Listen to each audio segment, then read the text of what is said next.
Un mort, 4 enfants, un adulte blessé. 4 enfants, un adulte tué, 21 enfants blessés. 12 enfants, un adulte tué, 23 enfants blessés. Trop c'est trop, plus d'excuses.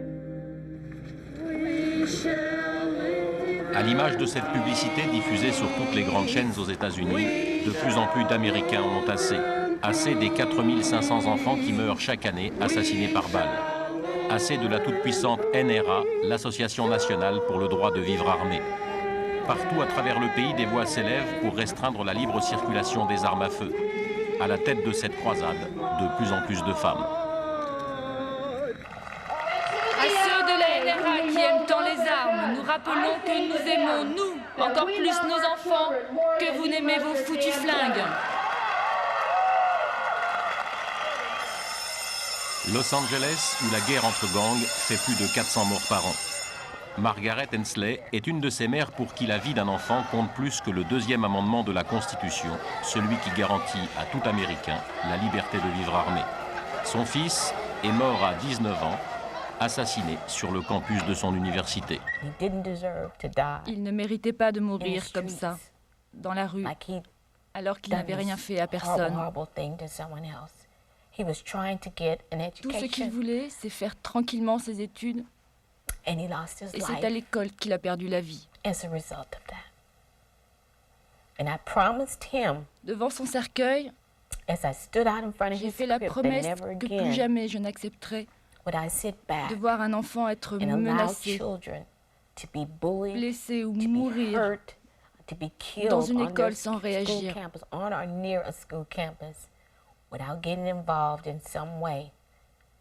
Alors peut-être qu'un jour je pourrais dire que sa mort n'a pas été vaine, que grâce à lui, les écoles du quartier sont un peu plus sûres. À Los Angeles, la violence n'épargne même pas les écoles primaires. Dans celle de Woodcrest, on a même dû installer des détecteurs d'armes à feu. Ce que nous voulons, c'est nous attaquer au problème de la violence dès le plus jeune âge, pour être sûr que ces enfants n'entrent pas dans l'engrenage, qu'ils ne grandissent pas dans le culte de la violence. Si on attend le collège ou le lycée pour intervenir, c'est trop tard. Je veux être sûr que quand vous mettez les pieds dans cette école, vous y soyez en sécurité et qu'aucun mal ne vous sera fait. Vous voyez, il y a quelques années, mon fils Michael, je vais vous montrer une photo de lui pour que vous compreniez mieux pourquoi je suis ici. Mon fils a été assassiné dans son lycée. Après sa mort, j'ai créé cette association, les mères contre la violence à l'école. J'ai décidé qu'aucun autre enfant ne serait victime de ceux qui viennent armés à l'école.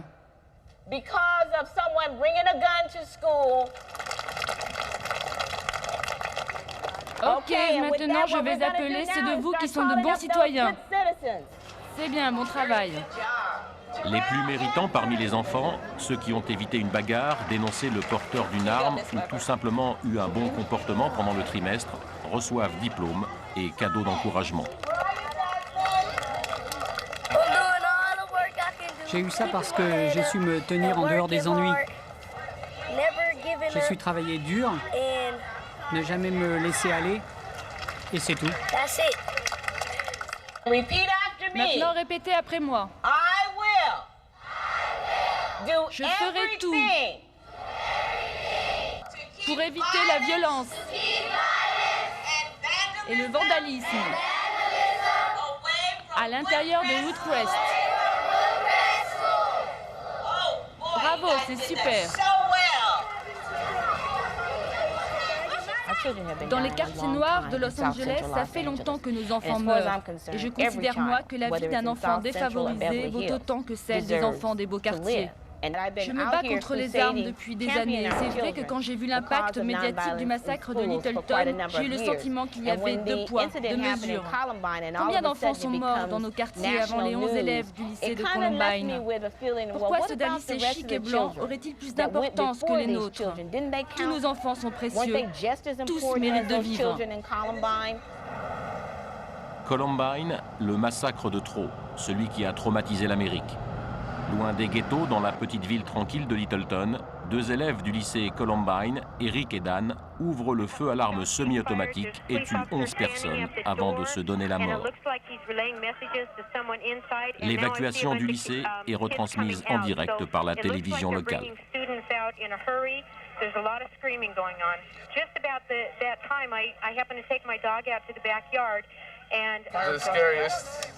Je ne pourrai jamais oublier ça.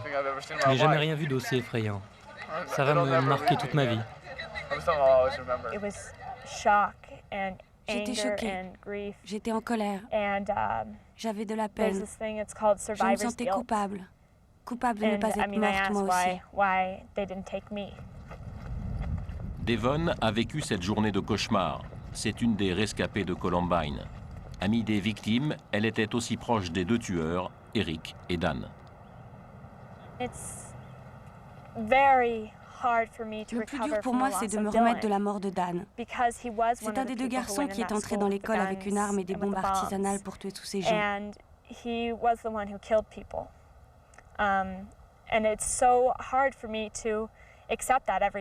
Chaque matin, j'y repense et c'est très dur. Quand je croise des survivants dans les couloirs de l'école, sur leurs chaises roulantes, je me dis, c'est impossible qu'un ami à moi ait pu faire ça.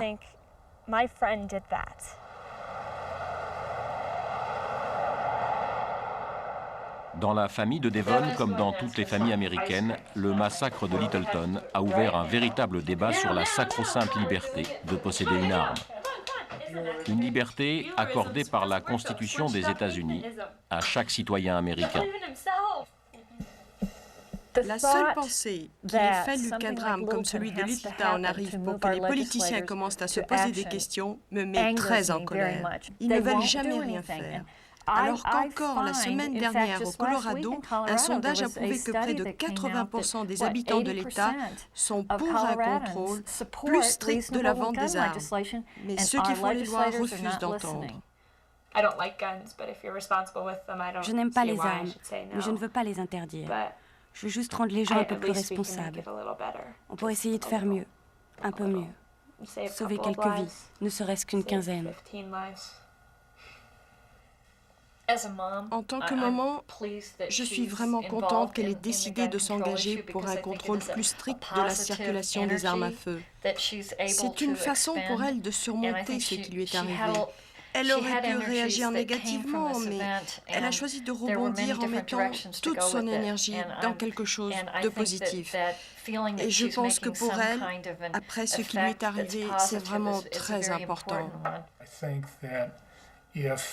Je crois que si les femmes de ce pays se lèvent ensemble pour dire « ça suffit, il faut que ça s'arrête », je pense qu'elles peuvent faire changer les choses.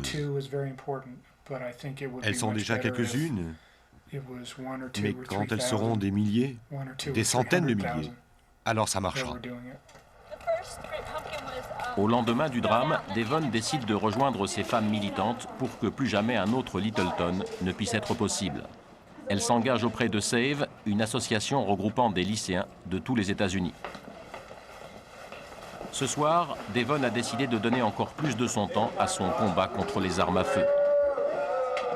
Devant l'Assemblée générale, elle se présente comme candidate au conseil d'administration.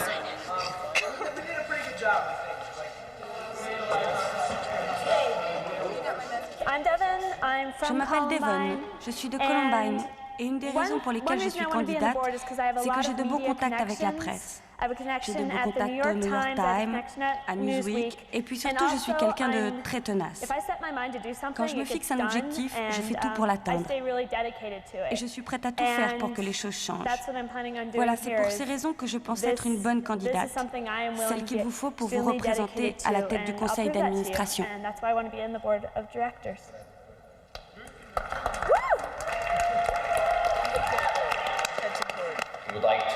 Nous voulons que l'âge légal pour la détention d'armes passe de 18 à 21 ans, que de nouvelles lois protègent les enfants, que soit créé un bureau spécial chargé de dispenser aux porteurs d'armes des cours leur apprenant les règles élémentaires de sécurité et de s'assurer de la moralité des possesseurs d'armes à feu. Nous voulons aussi limiter la détention à une arme par personne et fermer un certain nombre de petits points de vente pour mieux contrôler le marché. C'est important que les gens de mon âge s'engagent dans ce combat, parce que nous sommes le futur de ce pays. Nous sommes les futurs leaders de cette nation et du monde. Et si nous n'agissons pas maintenant, nous n'agirons jamais. Cet avenir, un certain nombre de jeunes Américains l'ont déjà sérieusement hypothéqué. Ils sont près de 200 000 à purger une peine dans les prisons américaines. Mais là aussi, des femmes ont décidé d'agir. Gloria se rend chaque semaine au centre de détention de Nels à Los Angeles. Avec d'autres mères de victimes, elle tente de convaincre les jeunes détenus qu'il existe une autre voie que celle des armes et de la violence.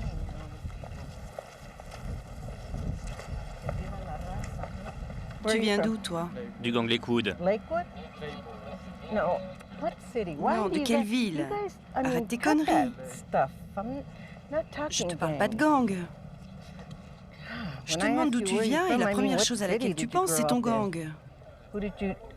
Et toi, tu as essayé de tuer qui? Un ennemi.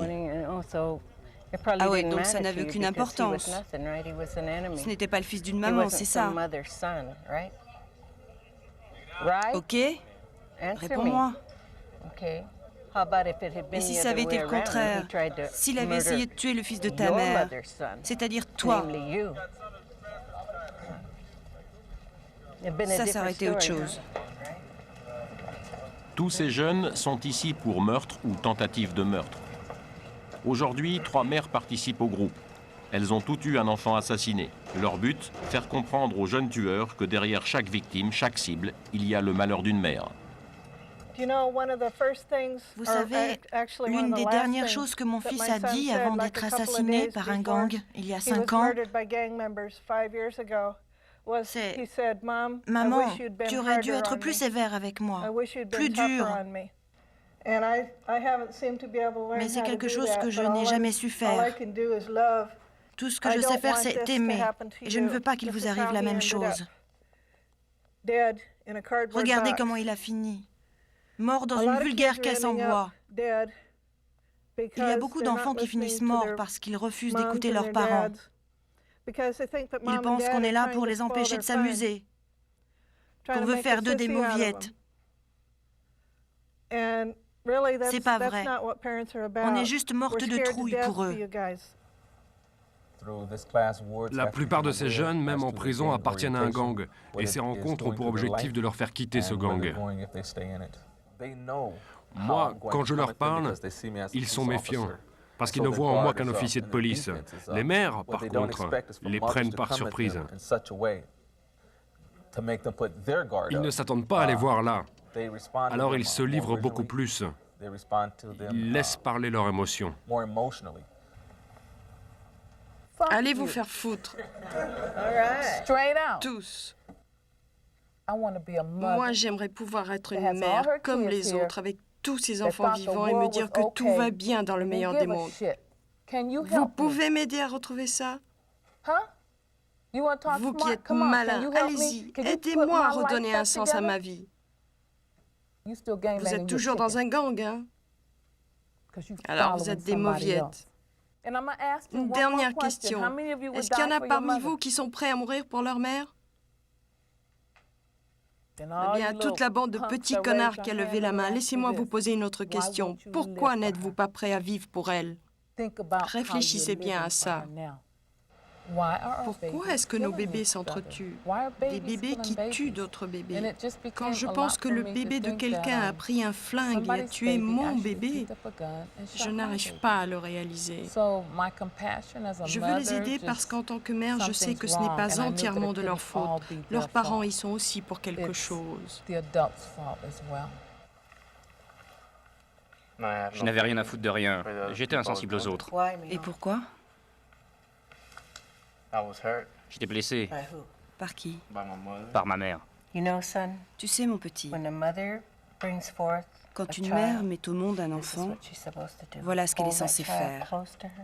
Le serrer contre elle, l'aimer, le bercer, prier pour lui, tenir sa petite main quand il commence à marcher, et l'aimer, l'aimer, l'aimer.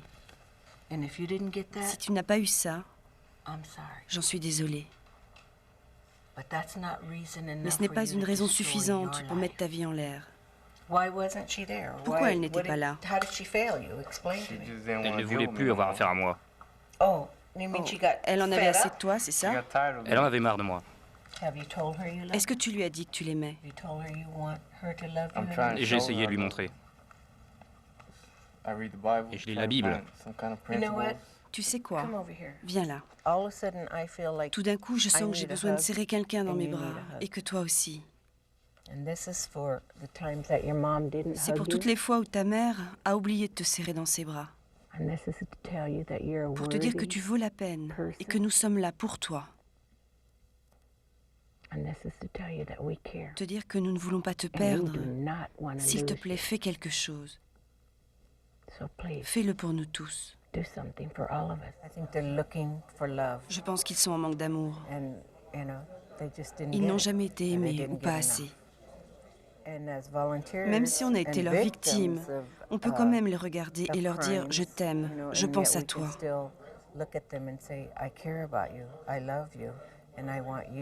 Je veux que tu changes ta vie, que tu meurs vieux et pas à 17 ans dans la rue. Mais le combat sur le terrain ne suffit pas. L'enjeu est avant tout politique. Plus de 250 millions d'armes à feu circulent aux États-Unis et c'est à Washington que tout se décidera. Là encore, en première ligne, une femme. Elle s'appelle Caroline McCarthy, elle est sénateure démocrate et son mari a été assassiné pour rien un soir dans un train. Elle se bat pour durcir la loi sur la détention des armes à feu. À chaque fois que je vois des images de violence à la télévision, que j'apprends qu'il y a eu un nouveau massacre, je me sens victime.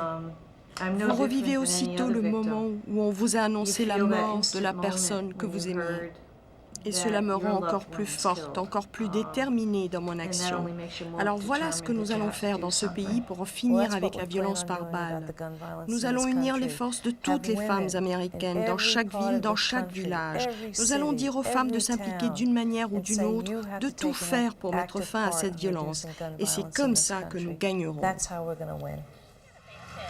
Et c'est symboliquement devant les marches du Sénat que Caroline McCarthy a convoqué la presse pour lancer une nouvelle campagne d'opinion. Un appel à toutes les femmes américaines pour qu'elles fassent pression sur les sénateurs républicains. Nous pouvons arrêter ces massacres. Je suis fatiguée d'entendre dire qu'il n'y a rien à faire. C'est pour cela qu'aujourd'hui, nous entamons cette campagne pour que l'année prochaine, pour le jour de la fête des mères, 1 million de femmes, 1 million de mères se retrouvent ici pour faire comprendre à Washington qu'elles en ont assez. Alors peut-être nous entendront-ils. Quand la loi qui nous permet d'être tous armés a été créée, c'était à une époque où nous avions peu de militaires et de policiers. Aujourd'hui, on en a largement assez, presque trop. C'est pour ça que je suis opposée à la libre circulation des armes. On adore les mères. Ce sont les piliers de notre société. Elles ont un vrai pouvoir. J'espère qu'elles gagneront.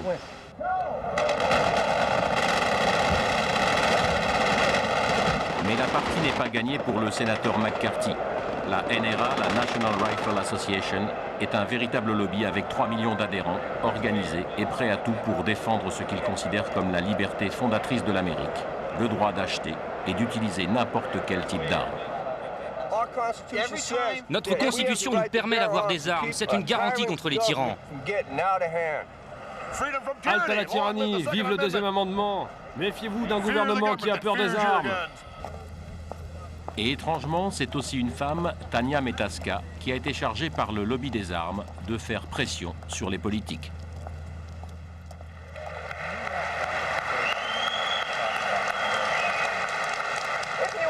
Ceux qui nous combattent sont prêts à tout pour parvenir à leur fin. Ils veulent que l'on crée une nouvelle taxe sur les armes. C'est à vos familles et à votre culture qu'ils s'attaquent. Alors répétez après moi, pas de taxes sur les armes. Je ne suis pas certaine que nos vieux sénateurs aient entendu. Essayez plus fort.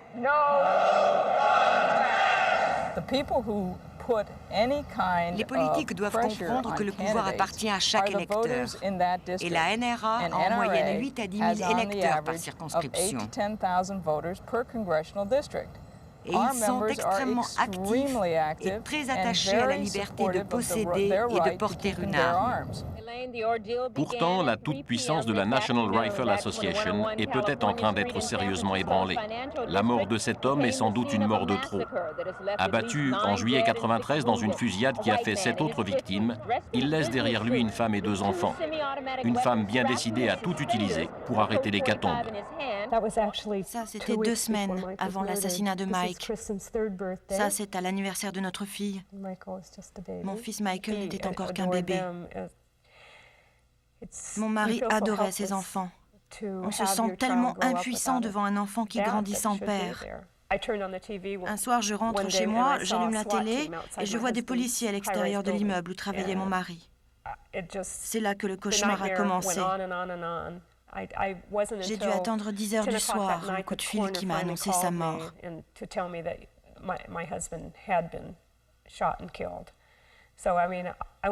J'ai passé des heures sans savoir. Je ne savais pas s'il était vivant, blessé ou à l'hôpital.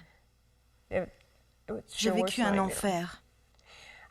Plus tard, j'ai été troublée quand j'ai lu que la même arme que celle qui avait tué mon mari avait servi au massacre des lycéens de Littleton. C'était un DC-Tech 9 de la marque Navegar. Marilyn décide alors de poursuivre en justice le fabricant d'armes, une méthode déjà utilisée avec succès dans la lutte anti-tabac pour mettre à mal les gros trusts cigarettiers américains. Avec le procès qu'elle intente, Marilyn espère bien faire plier le tout-puissant lobby des armes. Ce que je veux que tous les fabricants d'armes comprennent, tous ceux qui fabriquent ces armes terribles, c'est que désormais, on va les tenir pour responsables. Ils ne vont plus s'en tirer comme ça. On va les frapper là où ça fait mal, au porte-monnaie. On fera tout pour leur rendre la vie difficile. C'est une autre femme, avocate celle-ci, qui représente Marilyn dans un procès qui, s'il a lieu, risque de faire date. Et c'est sur la publicité faite autour du fameux DC-Tech 9 que maître Jen Lowell base toute son argumentation. Ce que nous disons, c'est que ce n'est pas le produit lui-même qui est dangereux, mais la publicité faite autour de ce produit et le public à qui cette publicité s'adresse. Vous avez là quelques exemples des arguments de vente avancés par la compagnie pour promouvoir ce type d'arme à feu. Ça met en valeur un certain nombre de caractéristiques. Par exemple, une protection spéciale du canon qui lui permet en fait de ne pas chauffer, pour que le tireur puisse l'agripper pendant qu'il fait feu.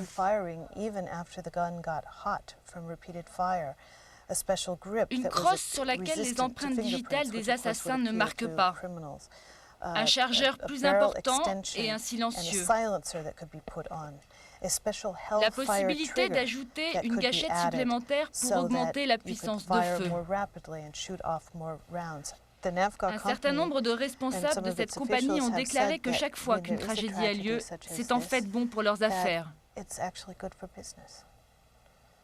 Ils disent « On est désolé pour les victimes, bien sûr, mais chaque fois nos armes sont citées dans la presse, et ça, c'est bon pour les affaires. »